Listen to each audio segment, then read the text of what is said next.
welcome back to In the Kitchen with Sandy, and today I am transitioning you into the fall season. It's one of my favorite times of year and I just love it. I love the foods that are available around the fall season, the foods that you can make during the fall seasons that are so tasty.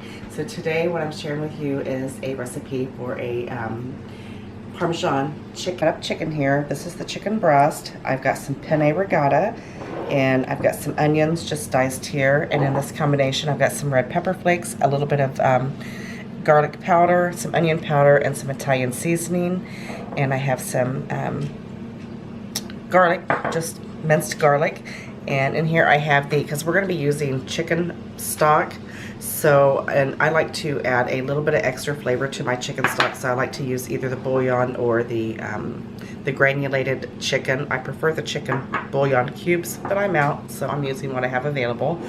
I also am using some tomato paste, some diced tomatoes, some chicken stock. As I mentioned, I've got some fresh parsley and some olive oil. And in the refrigerator, I've got some Parmesan cheese and some mozzarella cheese that we're going to add at the end of the cooking time. And then I'm also going to throw in a little bit of the rind to my Parmesan cheese. Make sure you always say this because it goes amazing. Don't toss it out.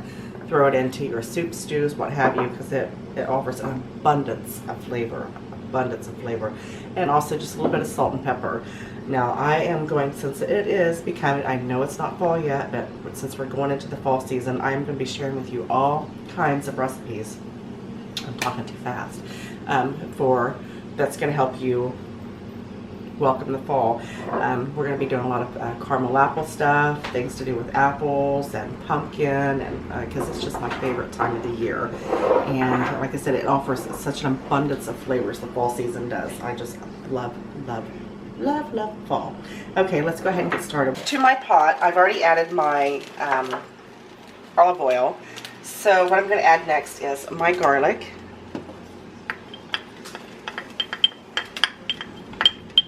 And I'm going to go ahead and add my onion.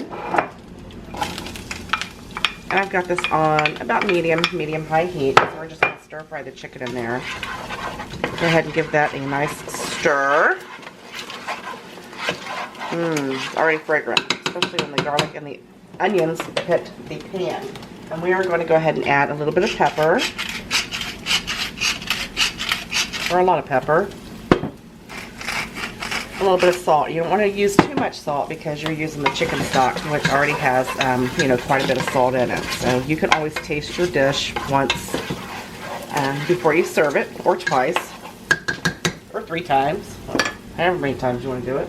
Okay, now we're just going to let this just sit in here for just a minute. We're just until it becomes nice and fragrant and the onions become just slightly translucent.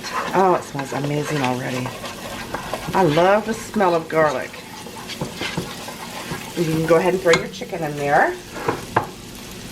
And this is just the chicken breast. If you prefer other parts of the chicken, you go right ahead and use them. And you see, I left mine a little big. Nice, because I like nice big bites with mine, nice big hearty soup. And what I love about this, oh my goodness, I didn't even think. Okay, I didn't think about this. This is another one-pot meal. We're in there. Perfect. One pot. I know how you guys like one-pot meals. And we're just going to give this a nice stir. We're really just going to saute this for maybe 2 or 3 minutes, and then we're going to add the liquids. Go ahead and add your tomato paste in there. I know we're adding tomatoes, but this is going to add a nice tomato richness as well. I also wanted to have the little chunks of the diced tomatoes for the nice little bite. Give that a stir. I'm going to turn it up just a little bit to let it get started. And then you're going to go ahead and add your diced tomatoes.